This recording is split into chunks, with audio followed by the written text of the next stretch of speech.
frères et sœurs, il est des moments où l'histoire s'écrit sous nos yeux, des crises, des bouleversements, des injustices. Mais derrière ces ténèbres, un appel résonne. Un appel qui ne vient pas des hommes, mais du plus profond de ta conscience. Et si cette épreuve n'était pas seulement un fait politique ou social, mais un signe qu'Allah t'appelle à agir, à prier, à éveiller ton âme. 1. Introduction. Plongée intérieure. Salam alaykoum wa rahmatullah. Fermez les yeux un instant. Inspirez profondément. Écoutez le battement discret de votre cœur. Chaque battement est un rappel d'Allah, un signe de sa présence dans le secret de votre être. Aujourd'hui, nous allons plonger ensemble dans un voyage où le spirituel rencontre le réel, où les événements du monde extérieur deviennent des miroirs de notre monde intérieur. Le sujet est lourd. Arrestation massive en Algérie, révélation choc de Kamel Rezig et l'ombre du Mahdi. Mais avant d'y voir une simple actualité politique, arrêtons-nous. Prenons ce titre comme une clef, comme un appel. L'ombre du Mahdi, qu'évoque-t-elle pour vous? Est-ce un frisson d'espoir, une peur, un mystère? Est-ce une vérité lointaine qui vient soudain frapper à votre porte intérieure? Lorsque nous entendons parler d'arrestations massives, notre esprit pense aux hommes, aux prisons, aux injustices. Mais notre âme, elle, comprend quelque chose de plus subtil. Chaque oppression dans le monde est le reflet d'une oppression intérieure que nous portons parfois en silence. Qui d'entre nous ne s'est pas senti prisonnier d'une peur, d'un péché, d'un regret? Ces geôles invisibles qui enchaînent nos âmes sont souvent plus durs que les murs de pierre. Et si Allah avait permis que ces événements visibles soient pour nous un rappel des chaînes que nous devons briser dans l'invisible, l'histoire nous aide à comprendre. On raconte qu'un compagnon du prophète vécut un temps d'injustice. Il voyait des hommes puissants imposer leurs lois et réduire les faibles au silence. Lui, par crainte, resta longtemps muet. Son cœur battait à chaque scène, mais ses lèvres restaient fermées. Jusqu'au jour où Allah l'éveilla intérieurement. Ce jour-là, il comprit que son silence ne le protégeait pas. Il le détruisait. Alors il parla, même tremblant, même seul. Et cette voix fragile fut le début d'un mouvement plus vaste, car chaque étincelle finit par nourrir un feu de lumière. Ce récit n'est pas seulement historique. Il nous interpelle. Et toi, dans ta vie, combien de fois as-tu gardé le silence devant une injustice, pensant te protéger? Mais en réalité, en te taisant, tu as étouffé une partie de ton âme. Imagine maintenant ton cœur comme une maison. Certaines pièces sont remplies de lumière, d'autres plongées dans l'ombre. L'ombre du Mahdi, évoquée ici, n'est pas une menace. C'est peut-être cette ombre spirituelle qui plane sur le monde pour réveiller nos consciences, une ombre qui annonce la venue d'une lumière plus grande, comme l'aube qui précède le soleil. Mais si ton cœur est fermé, comment recevra-t-il cette lumière? Ferme encore les yeux et pose-toi la question. Lorsque l'oppression frappe, quel écho trouve-t-elle dans mon âme? Ressens-tu un feu sacré qui t'appelle à agir, à prier, à changer? Ou bien ressens-tu une lassitude, une résignation qui te plonge dans l'indifférence? L'indifférence, frères et sœurs, est une des plus grandes prisons. Elle étouffe la foi, elle endort la conscience, elle transforme l'homme en spectateur du monde au lieu d'en être un acteur. Et pourtant, Allah ne nous a pas créés pour être de simples spectateurs. Il nous a confié une mission, être des témoins, être des porteurs de justice, même avec une parole faible, même avec une prière murmurée au cœur de la nuit. Regardez la réalité autour de vous. Des hommes sont arrêtés, des voix sont réduites au silence. Cela résonne en Algérie, mais ce n'est pas seulement là-bas. C'est une image universelle. Chaque société connaît ses prisons, visibles ou invisibles. Et chaque être humain connaît ses chaînes intérieures. Mais dans chaque nuit obscure, Allah place une étincelle, un rappel. Peut-être que cette ombre du Mahdi est justement cette étincelle collective, ce signe qui dit « Réveillez-vous, car la justice viendra, mais préparez vos âmes dès maintenant. » Alors je te pose cette question. Quand tu vois l'oppression autour de toi, que fais-tu? Est-ce que tu tentes d'ignorer pour continuer ta vie tranquille? Est-ce que tu pries pour les opprimés? Est-ce que tu changes quelque chose, même petit, dans ton comportement pour que ta propre maison intérieure devienne plus juste? Peut-être qu'Allah veut, à travers ces nouvelles, non pas nous effrayer, mais nous réveiller. Il veut que chaque cœur comprenne que le monde visible n'est qu'un reflet. L'injustice que tu vois dehors, et c'est souvent le miroir de celle que tu laisses grandir en toi. Négligence, égoïsme, oubli. Et si tu commences à guérir ton âme, peut-être participeras-tu à guérir le monde. Alors, frères, sœurs, laisse cette méditation t'habiter. Et si chaque oppression extérieure n'était qu'un rappel pour libérer ton âme intérieure? 2. Contexte actuel. Surface de la réalité. Depuis le début de l'année 2025, l'Algérie traverse une tempête silencieuse. Les chiffres parlent avec froideur, mais derrière eux se cachent des vies, des visages, des familles.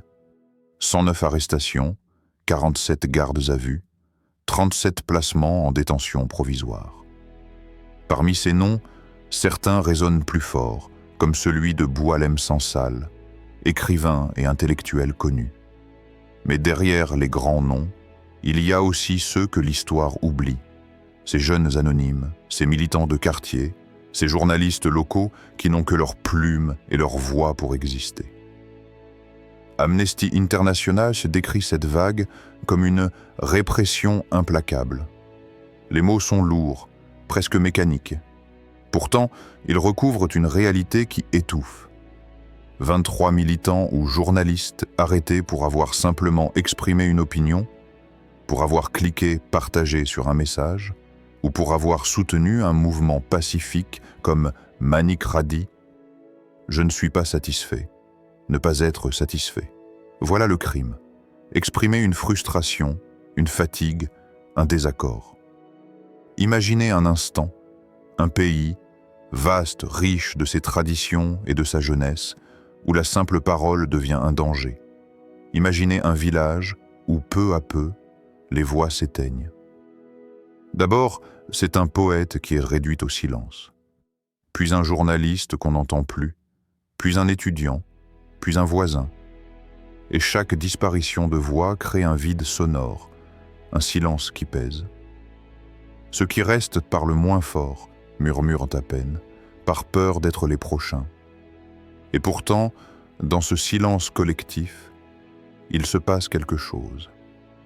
L'air devient si lourd que chacun sent au fond de son cœur que ce poids ne pourra durer éternellement, car l'histoire nous enseigne une vérité. Le silence imposé finit toujours par réveiller une conscience collective. Quand les mots ne peuvent plus être criés, ils deviennent des prières. Et ces prières, tôt ou tard, se transforment en force invisible. Mais arrêtons-nous un instant. Toi qui écoutes ces mots, toi qui regardes cette vidéo, quelle est ta réaction devant ce silence imposé? Tu observes, tu lis les titres des journaux, tu entends des chiffres, mais est-ce que ton âme vibre? Est-ce que ton regard change? Ou est-ce que tu te dis simplement « c'est loin, cela ne me concerne pas ». C'est ici que réside la question essentielle, car ces arrestations, ces musellements de voix ne sont pas seulement des réalités politiques, ils sont des miroirs spirituels. L'Algérie devient ici une métaphore. Ce pays représente le cœur humain. Chacun de nous est comme une petite Algérie intérieure. Et dans ce cœur, il existe aussi des voix qu'on a fait taire, des vérités que nous avons réduites au silence, des désirs de justice que nous avons étouffés par peur des conséquences. Rappelez-vous cette image du village. Les habitants se taisent, mais au fond d'eux, quelque chose les brûle. C'est pareil pour nous. Chaque fois que nous laissons passer une injustice sans rien dire, chaque fois que nous étouffons une vérité en nous, nous renforçons le silence. Jusqu'au jour où, comme ce village, notre conscience collective ou notre âme personnelle se réveille avec force. Alors je te pose cette question. Quand des voix sont muselées autour de toi, que fait ton regard, que fait ton mot, que fait ton silence? Reste-t-il complice? Ou bien devient-il une étincelle, discrète mais réelle, d'une nouvelle parole? Ce moment que vit l'Algérie est un rappel universel. Les arrestations ne concernent pas seulement des militants. Elles interrogent chacun de nous. Elles posent cette question. Qu'as-tu fait de ta propre voix? Si elle est libre, pourquoi ne l'utilises-tu pas pour élever une prière, pour soutenir, pour témoigner? Si elle est prisonnière, pourquoi ne fais-tu pas appel à Allah pour qu'il la libère? Le silence peut sembler paisible, mais il est trompeur. Car derrière ce silence forcé se construit une tension invisible, une attente. Et l'histoire, toujours, montre que les sociétés ne peuvent pas étouffer indéfiniment leur propre voix. De même, une âme ne peut pas rester éternellement prisonnière. Un jour, la lumière cherche à jaillir. Peut-être que toi, en ce moment, tu ressens cette tension intérieure. Tu te dis « Oui, je comprends. Je ressens ce poids, ce silence. » Alors sache que ce ressenti n'est pas faible. Il est la première graine. Allah plante dans le cœur des croyants des graines d'injustice ressenties, non pas pour nous accabler, mais pour nous pousser à réagir, à prier, à agir. Et si l'ombre du Mahdi dont on parle n'était pas seulement une prophétie lointaine, mais aussi une réalité intime? L'ombre d'une justice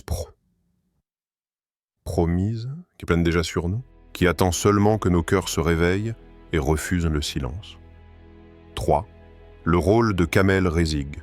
Entre pouvoir et controverse, Kamel Rezig. Son nom résonne aujourd'hui avec un mélange de respect et de controverse. Économiste conservateur, il a marqué la scène politique algérienne par ses décisions tranchées. En avril 2025, il a repris son poste de ministre du Commerce extérieur, un retour remarqué après des années d'action qui ont divisé l'opinion publique. Certains voient en lui un homme ferme, capable de défendre les intérêts du pays. D'autres le décrivent comme trop rigide, parfois aveugle à la complexité des réalités sociales.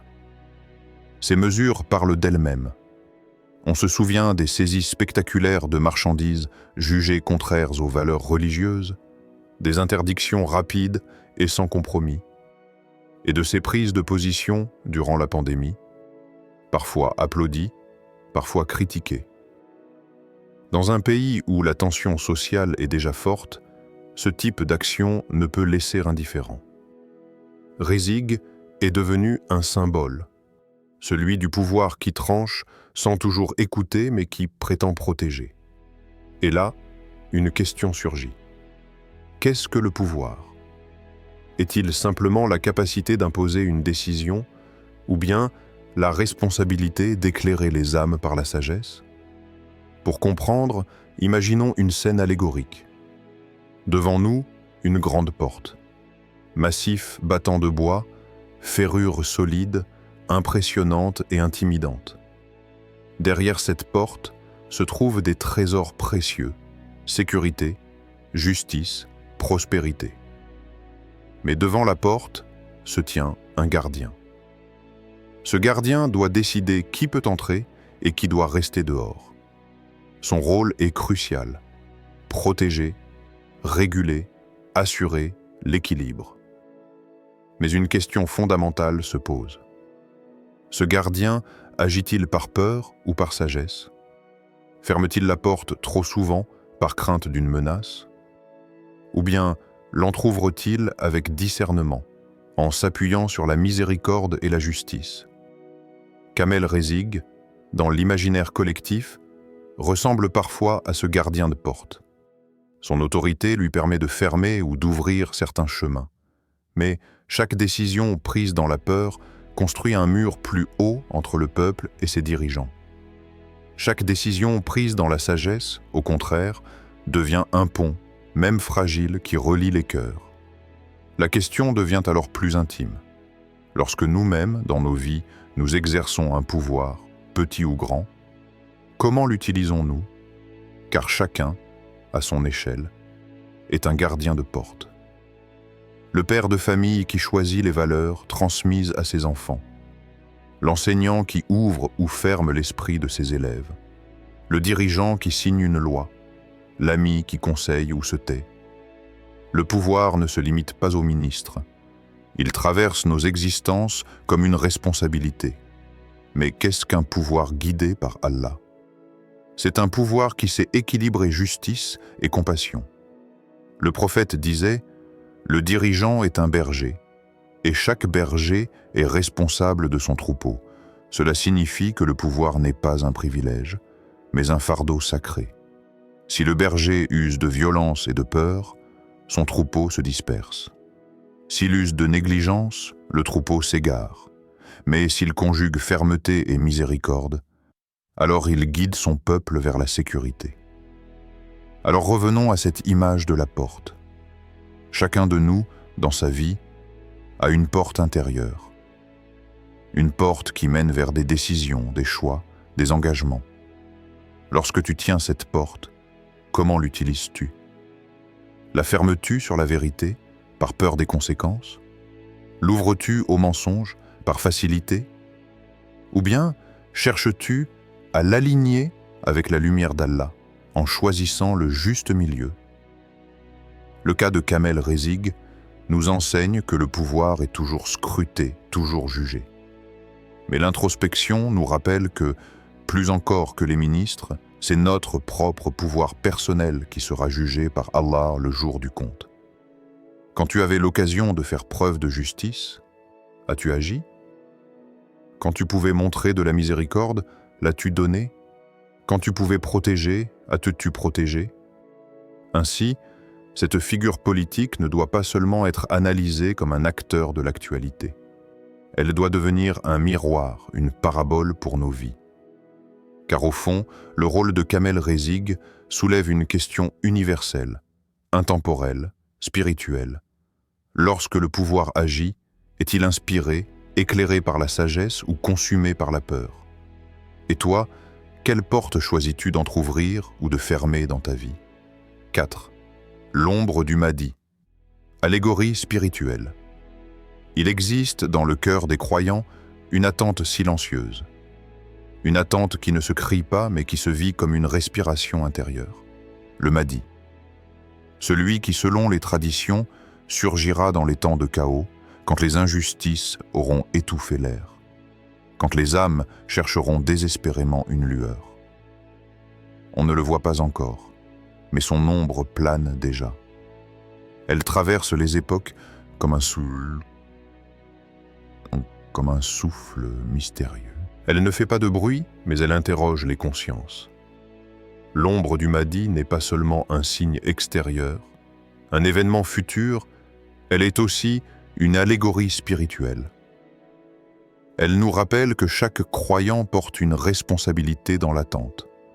Se purifier, s'élever, se préparer.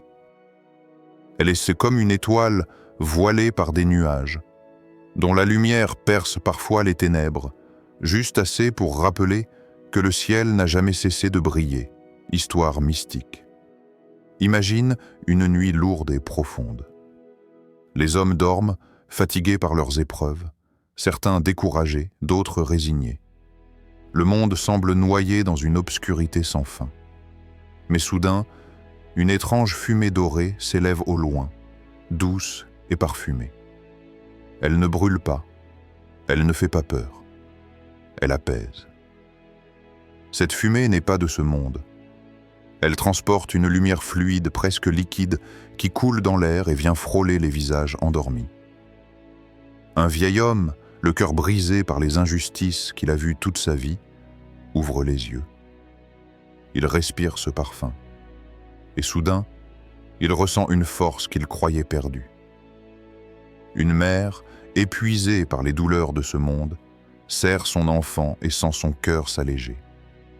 Un jeune homme, plongé dans le doute et les tentations, se relève comme si une main invisible venait de le redresser.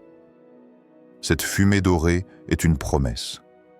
Elle ne révèle pas encore le visage du Mahdi, mais elle annonce sa venue, comme une ombre qui précède la lumière. Elle réveille ceux qui dormaient, redonne l'espoir à ceux qui étaient perdus, et unit les cœurs dispersés.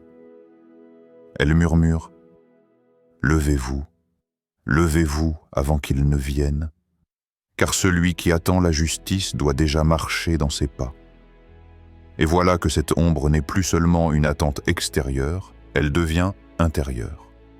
Elle se glisse dans les âmes et pousse à l'action. Être plus juste, plus compatissant, plus fidèle à Allah. Méditation. Le Mahdi est celui qui ramènera la justice par la permission d'Allah. Mais ne faut-il pas déjà, dès maintenant, laisser son ombre nous guider? Car son apparition n'est pas qu'un spectacle à attendre, mais un appel à se transformer. Son ombre est un miroir qui nous interroge. Sommes-nous prêts à l'accueillir? Car accueillir le Mahdi, ce n'est pas seulement le reconnaître. C'est être du côté de la justice, même quand elle est difficile. C'est se dresser contre l'injustice, même quand elle est puissante. C'est protéger l'orphelin, respecter l'étranger, aimer pour son frère ce qu'on aime pour soi-même. L'ombre du Mahdi nous rappelle que chaque acte compte, que les petites justices de nos vies préparent la grande justice à venir, que les cœurs sincères deviennent des réceptacles pour la lumière d'Allah. Alors, toi qui écoutes ces mots, sens-tu cette ombre, sens-tu cette lueur, discrète mais insistante, à l'horizon de ton être? Elle ne t'appelle pas à la peur, mais à l'espérance. Elle ne t'appelle pas à l'inaction, mais à l'engagement. Laisse cette ombre guider ton âme. Laisse-la t'enseigner que le Mahdi n'est pas seulement un futur lointain, mais déjà une réalité spirituelle en toi. Elle t'invite à choisir. Marches-tu dans l'indifférence ou marches-tu vers la justice, la compassion et la vérité? Peut-être qu'en suivant cette ombre, tu découvriras que la véritable lumière est déjà présente et qu'elle attend simplement que ton cœur s'ouvre. 5. Appel intérieur. De la conscience à l'action. Il est des moments où le monde extérieur frappe si fort que l'âme semble vaciller. Arrestation, injustice, violence visible et invisible. Ces événements peuvent créer en nous un sentiment d'impuissance. Pourtant, derrière cette impression de faiblesse, Allah a placé en chaque cœur un trésor de responsabilité et de lumière. Le véritable éveil ne vient pas seulement de la connaissance, mais de la réaction intérieure qui suit cette connaissance. Aujourd'hui, face aux événements qui secouent l'Algérie, et par extension toutes les sociétés confrontées à l'injustice, il est temps de poser une question à ton cœur. Que fais-tu lorsque tu vois l'injustice? La réponse n'est pas toujours spectaculaire.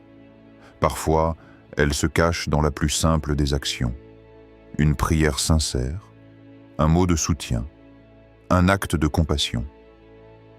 Mais c'est dans ces petites actions que se construit le véritable changement. Imagine ton cœur comme un réservoir de lumière.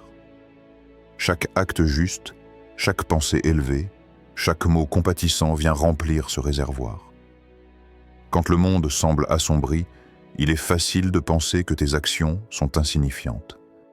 Mais Allah ne mesure pas selon la grandeur apparente, il mesure selon la sincérité et l'intention. Ainsi, une parole, un geste, une prière, même imperceptible aux yeux des hommes, devient une goutte de lumière dans la nuit. Le prophète nous rappelle, le meilleur des hommes est celui qui sert l'humanité. Ce service n'est pas réservé aux grands héros. Il commence dans le quotidien, dans la manière dont tu réponds aux injustices, dans le courage d'élever ta voix quand tout incite au silence. Même une action modeste, accomplie avec foi et sincérité, a un effet multiplicateur. Elle touche d'autres cœurs, inspire d'autres âmes, crée une chaîne invisible de lumière qui finit toujours par se manifester dans le monde visible. Imagine un instant un simple sourire dans une rue sombre. Ce sourire, isolé, semble insignifiant. Mais pour celui qui le reçoit, il peut être la clé d'un réconfort inattendu, le début d'un espoir, le souffle qui ravive un cœur épuisé.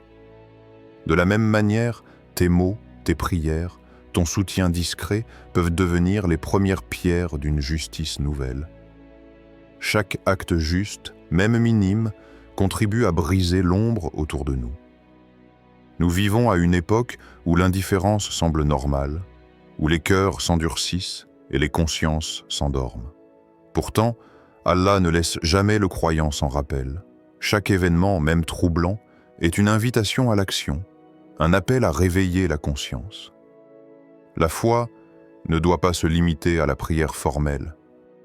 Elle doit éclairer tes choix, guider tes actes, diriger ton engagement.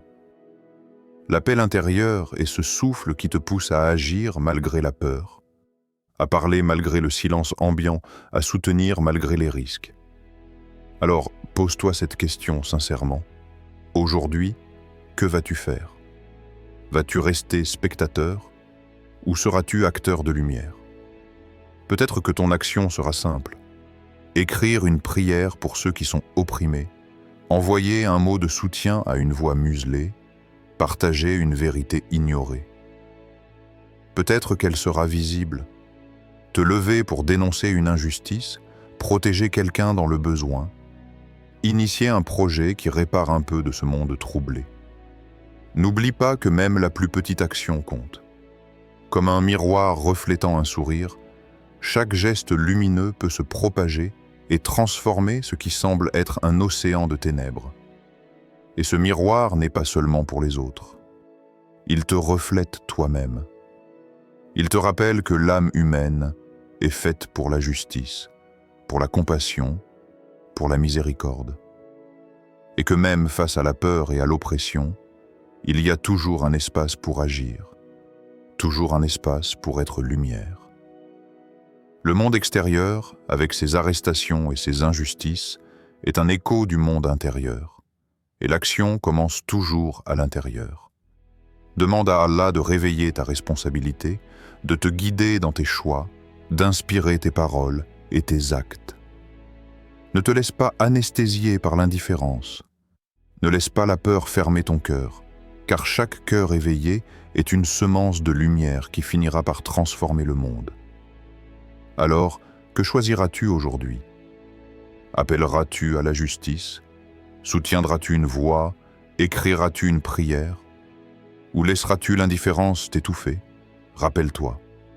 Même le miroir d'un sourire peut briser l'ombre et rappeler que la lumière, même fragile, peut toujours éclore dans la nuit. Frères et sœurs, le monde autour de nous est secoué par l'injustice, le silence et la peur, mais chaque cœur éveillé est une lumière. Que cette ombre du Mahdi, réelle ou symbolique, inspire vos âmes à agir, à prier, à défendre la justice. Souvenez-vous, même une petite étincelle peut illuminer une nuit entière. Alors, que ton cœur ne reste pas passif, laisse-le vibrer, laisse-le être le commencement d'un changement que seul Allah peut multiplier.